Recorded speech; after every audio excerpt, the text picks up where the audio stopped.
Portions of Colorado and Company contain paid content. Products and services featured are not endorsed by Colorado and Company.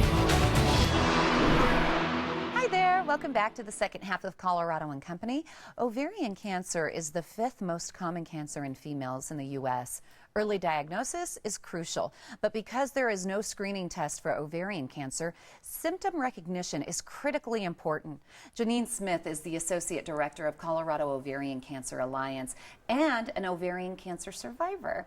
Katina Sommers is a volunteer, and it's so nice to see both of you. Thank you for being here. Thank you. Janine, now I mentioned you're an ovarian survivor. Tell me a little bit about when you were diagnosed and what were your symptoms? Sure. I was diagnosed 16 years ago, and I'm one of the lucky ones. I was diagnosed at stage 2. My only symptoms were feeling a little bloated and being constipated. That was it? That was it. There's no test for ovarian cancer. That's one of the most important things that we do want women to know. Pap smears don't screen. My gosh, and how many times? I mean, that's kind of common for women too. You think, oh, I'm just a little bloated. It absolutely is. So go get it checked out. What, as the Associate Director of Colorado Ovarian Cancer Alliance, what do you think is the most important message to get out there to women? First thing that we want women to know is that pap smears don't screen for ovarian cancer, and we want them to pay attention to their bodies, know the symptoms of ovarian cancer, track any of those symptoms that are present and persistent, and then take that information to your doctor. Okay, now we have a graphic to kind of show how important it is to track those symptoms. Right. So the most common symptoms that are experienced by 95% of women diagnosed with ovarian cancer is bloating, pelvic or abdominal pain, feeling full when you're quickly when you're eating a meal, or urinary urgency or frequency. Okay, so if you have those, track them, put a date there, take them to your doctor so they know to check you out for ovarian cancer. Right. And Katina, you wrote an essay about your experience. Yes. Would you mind sharing a bit of your story and your thoughts? Yeah, definitely. In late 2003, my mother experienced some symptoms similar to Janine, frequency of urination, bloating, which she attributed to menopause, until she rolled over one evening and felt a large mass on her abdomen. And she went in to the doctors. They decided to pursue some surgery, and in early 2004 she underwent surgery and they found 2 cantaloupe-sized tumors in her abdomen. Oh my gosh. And she was diagnosed with stage C3 ovarian cancer and given about a 25% chance of surviving to 5 years.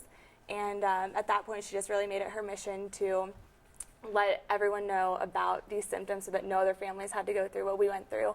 And she pursued every route of chemotherapy, trials, and unfortunately she actually passed away in September. Oh, Katina, I'm so sorry. What a strong woman you are for being here and spreading the message. And is it true, we all know Angelina Jolie made headlines because she carried the gene that was positive for ovarian cancer. Yes. And you also carry that gene? I do. I do have the BRCA genetic mutation, which is prevalent in Jewish women of Eastern European descent, which we are. And I just think it's amazing what Angelina has done to bring attention to this disease. She's done so much, and I think, as my mother said, your ovaries, if you're a BRCA carrier, they're just a disease waiting to happen. So if you're not going to have children or you've already had them, I think getting your ovaries removed is really the wisest decision. And to have somebody at her level speak out like that to bring so much recognition, and for you to speak out on behalf of your mom and knowing that you carry that gene, that takes a strong woman to do that, so thank you.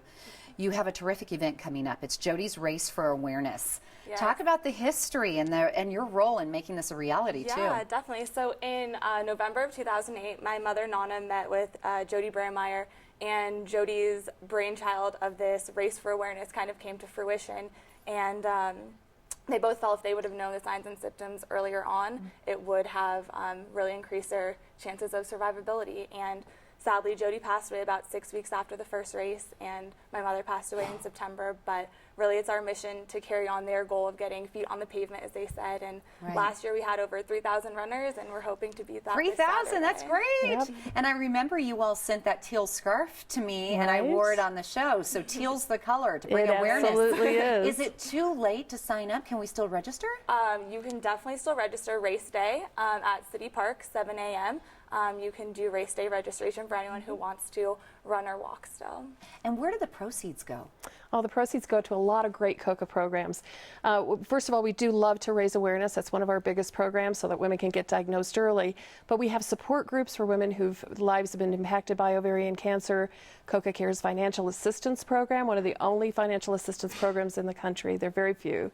And then we also have a Survivors Teaching Students program where we go out and talk to medical students and teach them about the symptoms of ovarian cancer and getting women diagnosed early. Good. And this is the 6th year of the race, you said, right? So what can people expect on race day? A lot of teal. A lot of teal and a lot of teal fun. tutus. We would have brought you one this morning, but we weren't quite prepared. But we're on track to have over 3,000 people. We also have Furry Friends registration this year, so people can bring their dogs. Good. It's celebration. It's honoring those we've lost. It's celebrating the survivors who are still with us. We have a big survivors breakfast. And it's just really a magical day. I don't know how else to describe it. What's the day we're supposed to wear teal? Actually, every day. We love to wear teal every day, but September's Ovarian Cancer Awareness Month, so we'd love to see people wearing teal in September. Okay, I'll be rocking my teal right here on Coco for KUSA. Yeah. Jodi's Race for Awareness takes place this Saturday, June 6th at Denver City Park. The event begins at 8:30 in the morning and includes a 5K run walk, a 1-mile family walk, and a survivor's breakfast, and live entertainment. Online registration and additional information is available at jodysrace.org. You can also call 303-506-7014.